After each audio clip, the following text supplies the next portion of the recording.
Je m'appelle Pierre-Louis Coyot. Je m'appelle Emeraude Juge-Chancenoz. Je suis Gabin Bramaupoint. Je m'appelle Milan Breno-Mathieu du coup.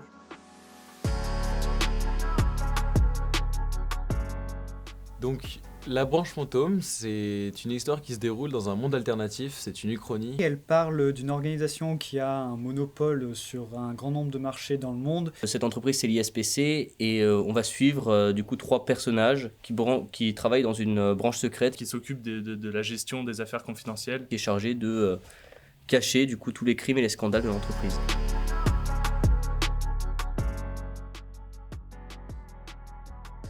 Le pitch en fait vient de Pierre-Louis, qui est le showrunner de la série. On a réécrit le pitch et le synopsis à 4 pour que ça colle à notre vision aussi.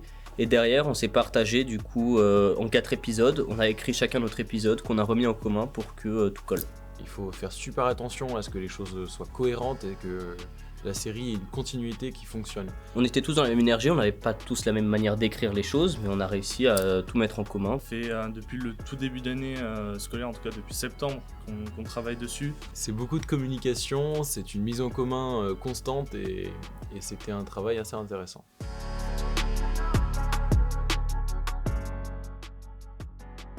Notre série se déroulera dans un univers rétrofuturiste.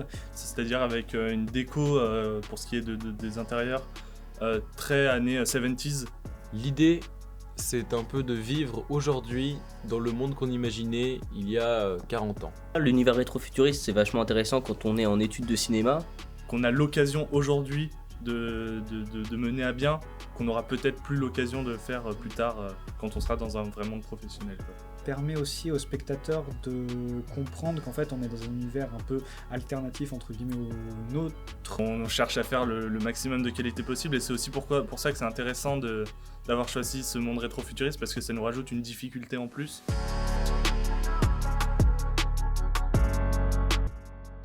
Alors, dans les personnages principaux, on a Gabriel, Mao et Elliot. On a le gros personnage principal qui est le personnage de Gabriel. L'homme viril par essence.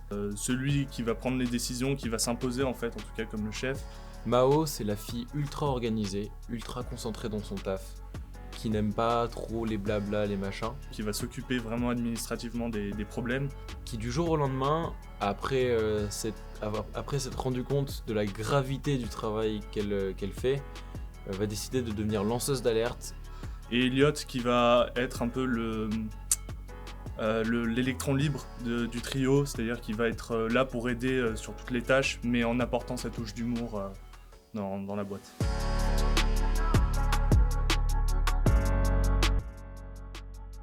Le gros défi de la série, c'est clairement la déco et l'aspect visuel. Sur ce qui sera trouver les décors, les accessoires. Ça va être de plonger le spectateur dans un univers auquel il croit. Que ce soit au niveau des meubles, des bureaux et de tout type d'accessoires, les téléphones, les ordinateurs, les trucs comme ça. Ce sera du coup un défi quand même beaucoup plus budgétaire par rapport à du coup tout ce qui sera décor et accessoires. On va y arriver et ça sera beau.